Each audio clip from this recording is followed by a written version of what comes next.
আপনি কি 5 তারিখের পরে স্যার। আওয়ামী লীগের কোনো পদবিতে ছিলেন? হ্যাঁ, আমি আওয়ামী লীগের, আমরা আপনার একটা পোস্টার দেখেছি। আওয়ামী লীগের সভাপতি। কোন কোন উপজেলা বা জেলা ইউনিয়ন? মুকসুদপুর দোহার থানা মুকসুদপুর ইউনিয়নের সভাপতি ছিলাম। সভাপতি। জি। আচ্ছা, আপনি ঢাকায় কেন থাকেন? আমি বিজনেস, কি বিজনেস? আমার শিপিং বিজনেস আছে। আচ্ছা, এছাড়াও কি আপনি আওয়ামী লীগের সময় কি কোনো চেয়ারম্যান বা এই ধরনের কোনো কিছু ছিলেন? আমি চেয়ারম্যান ছিলাম 2016 সালে। স্বতন্ত্র নাকি দলীয়? না, দলীয়। কোন মার্কা? নৌকা। No। এখন কোনোভাবে সংযুক্ত আছেন কি না? এখন তো রাজনীতি নিষিদ্ধ, আমি কোনো রাজনীতির সাথে না। আমি অসুস্থ মানুষ, তার কারণে আমি একদম নীরবে থাকি। আচ্ছা, আপনি অ্যাক্টিভ রাজনীতি কবে থেকে বাদ দিয়েছেন? 5 আগস্টের পূর্বেই বাদ দিয়েছেন নাকি 5 আগস্টের পর? মূলত হলো আমার ভাই আওয়ামী লীগের দায়িত্বে ছিল, উনি মারা যাওয়ার পরে আমার দায়িত্বে দিচ্ছে। আচ্ছা, কত সালে? এটা উনি মারা যান 2020-এ। 2020-এ। এবং 20-এর পরে এখন পর্যন্ত লাস্ট মানে হচ্ছে সরকার পতনের আগ পর্যন্ত আপনার, আচ্ছা, আপনি কি চেয়ারম্যান ক্ষমতায় ছিলেন? মানে চেয়ারম্যান অবস্থায় ছিলেন যখন হচ্ছে আগস্টের আন্দোলন হলো 2024-এ? তখন চেয়ারম্যান ছিল। আচ্ছা, আপনি যখন ক্ষমতায় ছিলেন সেই সময় কি আসলে যারা আপনার এলাকায় বলা হয়ে থাকে যে বিএনপি এবং জামাত শিবিরের যে সমস্ত মামলা হামলা, সে সমস্ত মামলা হামলায় আপনি কি এজাহারে কোনো সাক্ষী বা কোনো ধরনের ছিলেন কি না? আপনার নামে কোনো মামলা হয়েছে ওই আপনার ওই থানায়? আমার এখানে হয়েছে কিনা আমি বলতে পারবো। 5 আগস্টের পরে কি দোহারে আর যাওয়া হয় না আপনার, বা মুকসুদপুর যাওয়া হয় না? গেছি, তবে সবাই বলছে সরে থাকার জন্য আমি সেরে। আপনি কি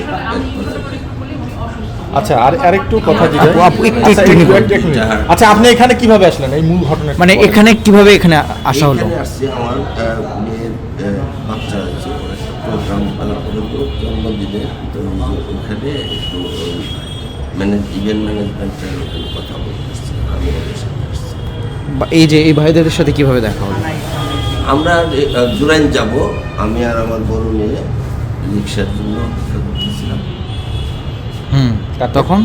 তখন এরা এসে আমাকে বলতে, এর আগে এই ভাইদের সাথে কি কোনো কমিউনিকেশন হয়েছে বা আগে আপনাদের কখনো দেখা হয়েছে? সমন্বয়ক বা ধরে তারা এসে আমাকে বলতেছে আপনি এই সেই। এলাকায় কারোর সাথে কি কোনো কথাবার্তা হয়েছে এই বিষয়ে ঢাকায়? না, যেটা আচ্ছা, তারপরে কি হলো আপনার মতো বলেন? বলেন পরে আবার তারা আমাকে এখানে নিয়ে আসছে। না, আপনাকে যখন একজন মানুষ অ্যাপ্রোচ করবে তখন তো সে তার পরিচয় দিবে, কি হিসেবে পরিচয় দিয়ে আপনার সাথে কথা বলা শুরু করছে বা আপনার? বলছে তারা যে আপনি এই রাজনীতি করেন, আপনি ওই আওয়ামী লীগের রাজনীতির সাথে জড়িত, আপনি ইউনিয়ন সভাপতি, আপনাকে আমরা থানায় নিয়ে যাই।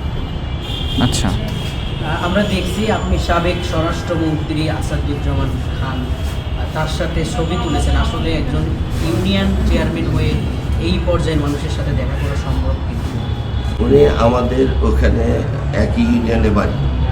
আচ্ছা আচ্ছা। ওনার বাড়িও ওই মুকসুদপুরে। আমরা একটা স্কুল চালাই, হাই স্কুলের প্রোগ্রামে উনি চিফ গেস্ট হিসেবে গেছে, সেখানে আচ্ছা, এখানে আপনাকে যারা ধরে নিয়ে আসছে আগে কারোর সাথে দেখা হয়েছে কিনা, কোনোভাবে কথা হয়েছে কিনা, ফোন বা কোনো মাধ্যমে কারোর সাথে কোনো যোগাযোগ হয়েছে কিনা? না। মানে আপনাকে ধরার পরে আপনার গায়ে হাত দিয়েছে কিনা তারা? কেউ কোনো ধরনের গায়ে হাত দিয়েছে কিনা? না, ওই আমার মেয়ে বলতেছিল যে আব্বাকে কোথায় নিয়ে যাচ্ছেন, সেই একটু টানাটানি করতেছিল, তো তারাও আমাকে বলছে আপনার ওঠেন রিক্সায় ওঠেন।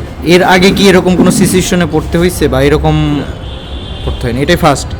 ঠিক আছে। আমি মূলত অসুস্থ এবং আমি একেবারেই আপনার নামটা কি? হান্নান খান, মোহাম্মদ আব্দুল হান্নান খান।